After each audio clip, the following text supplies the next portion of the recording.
I'm Heath Richter, and we just want to invite everybody to come on down to the Houston Clinic and check us out at our new facility. We've been in Dublin for a while now, obviously, but have a new office here, and we'd just like you to come down and see some of the new stuff we're offering. And if you need to get checked out, we'd be glad to do that for you. We've got able to do some ultrasound-guided injections now, and physical therapy, and just a little bit better space, so hopefully we can get you in and out of here a little bit quicker. Come by and see us today at our brand new location, the Houston Clinic, Medical Drive in Dublin.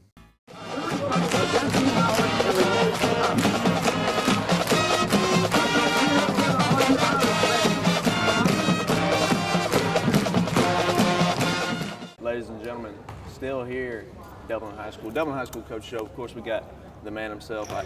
Coach, we were calling the game last night, of course. A living legend, I called you. Coach Ben Smith. Appreciate that. So, head boys basketball coach. Coach, I interviewed you a while back. Of course, that was before you really even got into off-season workouts. So let's talk off-season. How'd that turn out for you?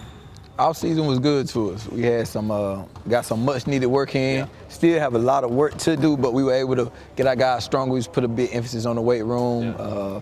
Being mentally tough, we had a lot of morning workouts, requiring him being him 5, going a couple of times a day. So our guys definitely grew from the last time we talked as individual players, and I can see some of the fruits of the labor early on, but we still have a long way to go, of course. Sure. Yeah, Coach, you mentioned, guys are growing as individual players, but we were talking earlier, and maybe struggling to find your identity as a team here early on.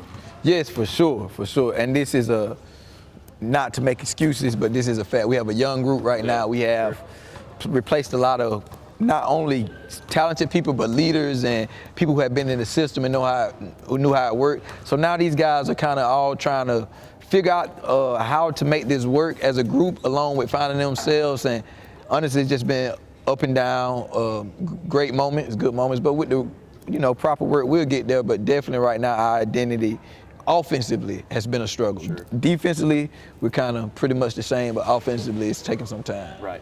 And I mean, I imagine it would. When you run down and look at the list of guys you lost, I mean, pretty well 4 starters. Is that right? I mean, 4 starters, and then we had a 5th one who was like a starter, Justin Willis. Yeah, Justin Willis. So he started some games. So we pretty much lost 5 starters. Yeah. So, how many guys this year with starting experience? One. Yeah. One. Deshaun. Well, Isaiah maybe started 1 game or 2, but not enough to be where he was comfortable playing that role all the time. So we basically, our first game, we had 5 new starters. Yeah. Out of our top 9, we had 7 new guys. So, as to be expected, we still have really high expectations. That's right. So we're not lowering our standard, but for the coaching standpoint, I have to be a little patient. Sure. And so, but like I said, I got complete faith we'll get where we need to be. That's right. Yeah, a lot of new faces for sure, Coach. Let's let our fans know where we at in the season. So right now we just finished our second game second against West Lawrence last night. Great atmosphere. West Lawrence put up a great game, 62-58. Crowd was crazy. Definitely good for basketball in this area. So, shout out to Coach Hill and those guys over there. This Friday we play Wheeler County, and Saturday we play at Vidalia, which every game at this point for us will be a learning experience and a good test. Also Friday, just some news-breaking information. We're having a gold rush here.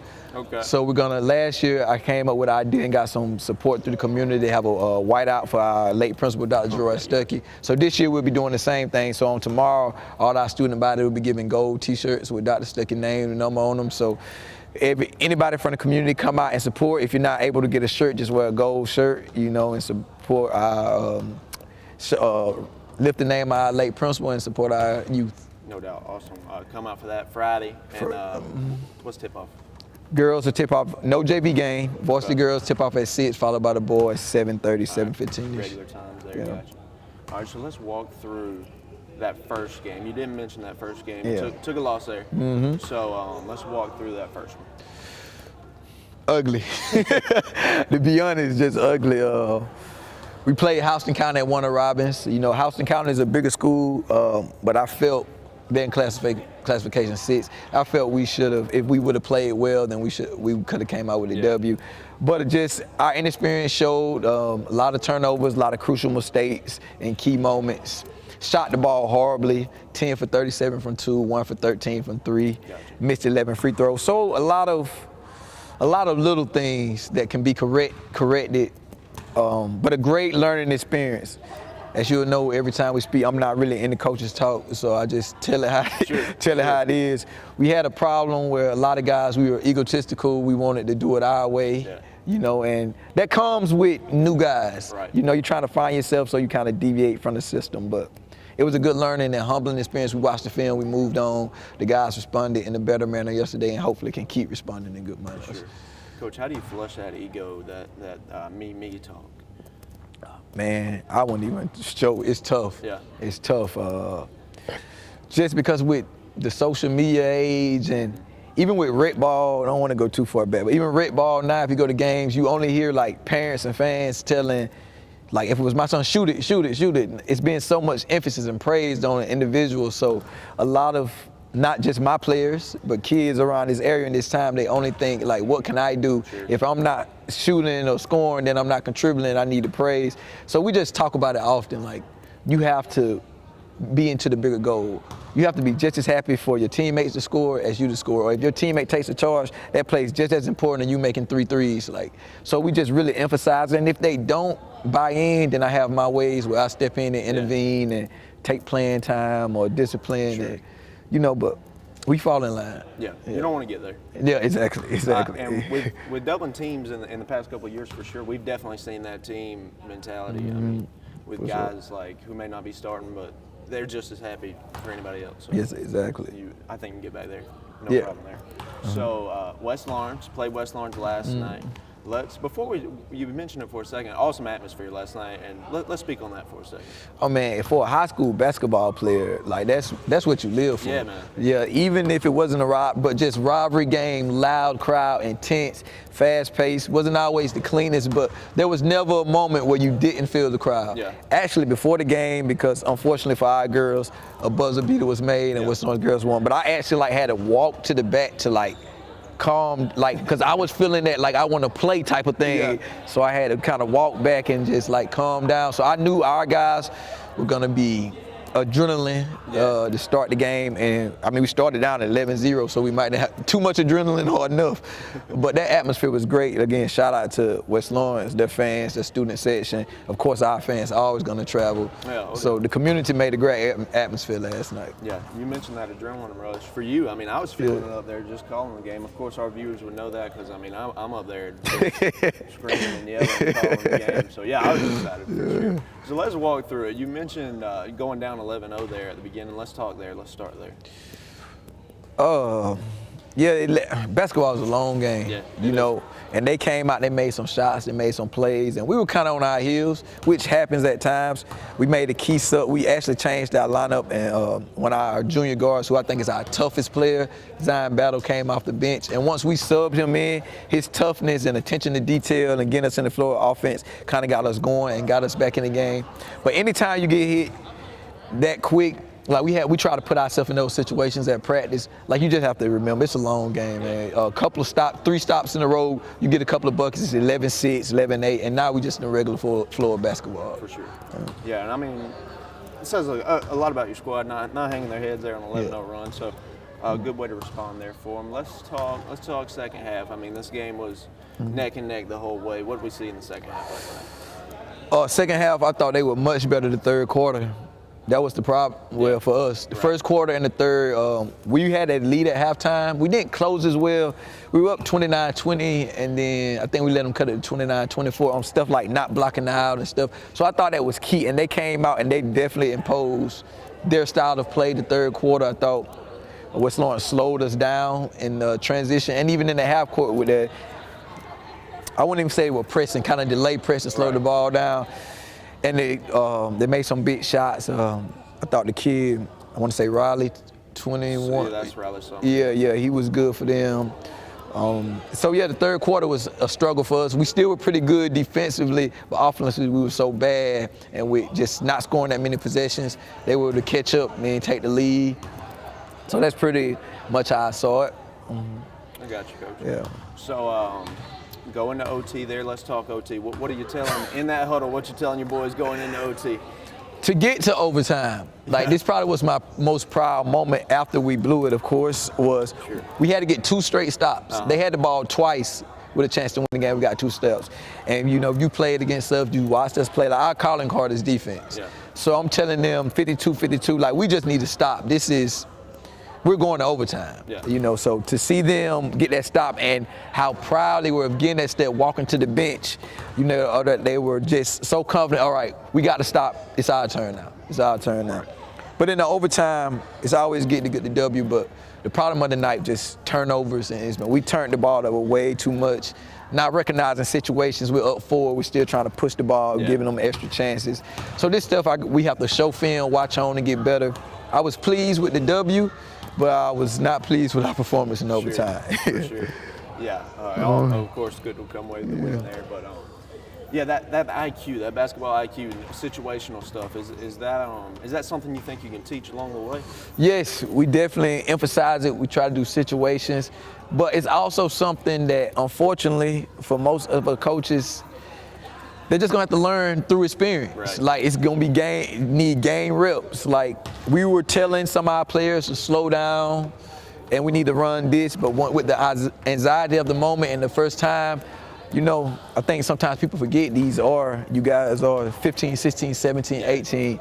So it's hard to kind of deal with, but with the reps, I believe our guys can get there.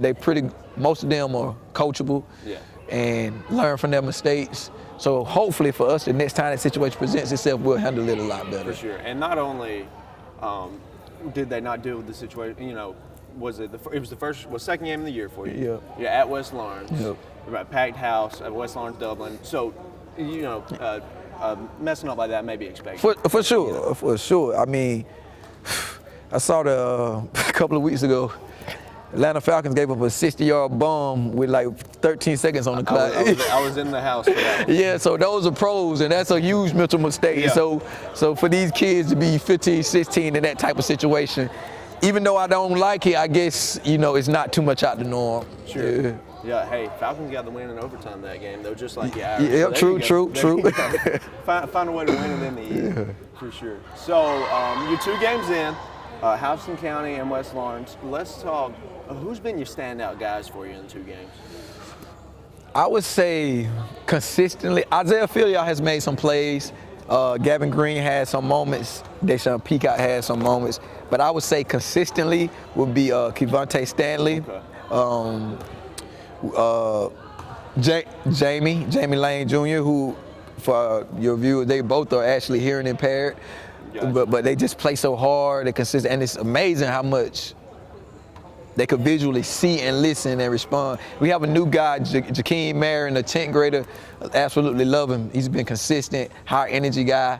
Game probably as ugly as it gets, but doesn't care, just get the job done. Dennis Rodman type. I would say those 3 from consistency, just energy and effort. And with that type of energy and effort and just willingness to do anything to win, you're gonna make plays, you're gonna be on the floor. For sure. Coach, you mentioned a couple of guys there who are hearing impaired. Let's speak on that. I know she had a woman on your bench. Let's talk on that. Yeah, that's she's been man, I can't even speak how much having her this year has meant this year. In the past with we call Kevontae Mumu and Jamie, I always felt like we couldn't communicate with them, like especially on stuff like just instructional stuff live, and even like just talking to them, letting them know like I believe in you. This might not be your time, but your time will come. So having her here, she's here every day at practice. She follows them in class. So just being able to get them at that instruction and them not being left out, I think it's helped their confidence and has definitely helped us. So she is like, she going everywhere with us. She put our coaching staff. Yeah, really. She's right there with you. Yeah, for sure. So did you not have her in years past? No, this is her first year. She actually drives back and forth from Ronald Robbins every day. Wow, okay. You know? Gotcha. Yeah, awesome right there. So, Coach, of course, I saw you on WGXA, the new Dublin. Let's talk on that a little bit for our 35 viewers here. Giving you boys suits there. Oh yeah, that was huge for us. That's something I had an idea upon, and we worked really hard behind the scenes to make it happen with different community partners and getting sponsored. And it really wasn't that hard. I mean, it was hard, but people were willing to help. Sure. And it just shows how much like people are invested in the community, how much they support our boys, how much they support me. But it was also to just let our guys see like and make them feel how good it is to be in a suit. And one day you will have to wear a suit. Every successful man, every successful woman, one day will have to walk into some type of meeting with a suit on, whether it be for your own business or you work for somebody else. So it's good for them to put them on, feel comfortable, and it just happened to be one of our fundraising days that day. So we had the girls basketball team in here and the cheerleaders. So when they came around the corner and, you know, they get the reaction from the girls, you know, so probably drove their ego up some, so that was a bonus for it as well. Yeah. There you go. So yeah, the new Dublin, let's talk about how that's off court as well, with stuff like that. The new Dublin, man, so our mission statement is to empower young men and women now, because we have female managers, to see past their circumstances or limitations and let them know if they're intentional with their process, they can achieve what seems unachievable. So that's our whole message. Off the court, we want you guys to know that you can compete academically with anybody from California or Arizona or any other state that might be prestigious in education. I don't even know what those are, they just was example.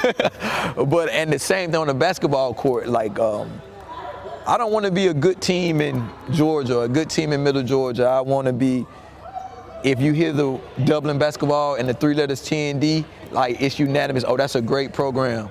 It doesn't matter if they 7, 8, 6, say, I want to get to the point eventually where Norcross, who's like one of the perennial powers in Dublin, like, oh, let them come, oh, we should play them, that'd be good work. Right. You know, like, that's what I want to be, and that seems unachievable. Right, sure. But in my mind, with the right work, dedication, community help, and buy-in at a young age, we can make that happen. So that's what TND stands for. Awesome. Mm-hmm.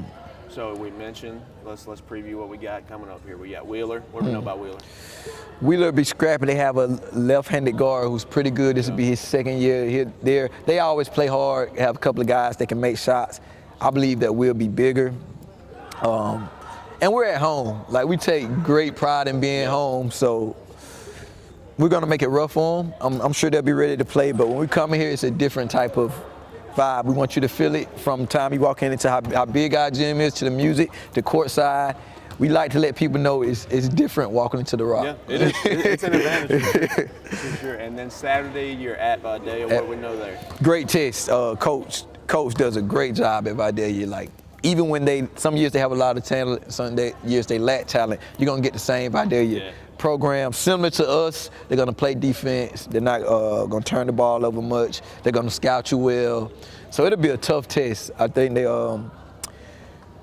they play East Lawrence early in the year in the close game, 2 games. East Lawrence has a good team this year, so it'll definitely be a good test for us. And that game is actually earlier in the day. The girls play at 4, and then we play at 5:30. But I'm looking forward to it both. With this group, every opportunity is a chance to grow. Every opportunity. That's right. That's right.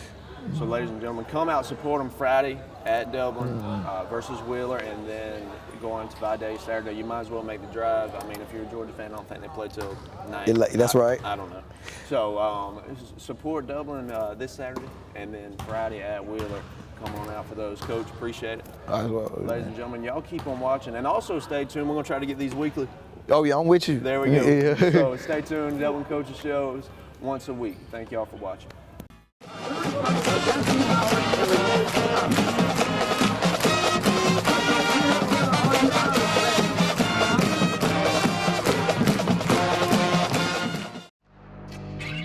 Since 1916, Gravely has been designed, engineered, and made right here in the USA. Whether you prefer gas or electric, every Gravely has been forged with the commercial landscaper in mind. So they're not only built to last, but to also keep you riding comfortably from dawn to dusk. So ask yourself, are you ready to graduate to a Gravely? Find your new Gravely mower at Myers Equipment and Supply, 301 North Jefferson in Dublin.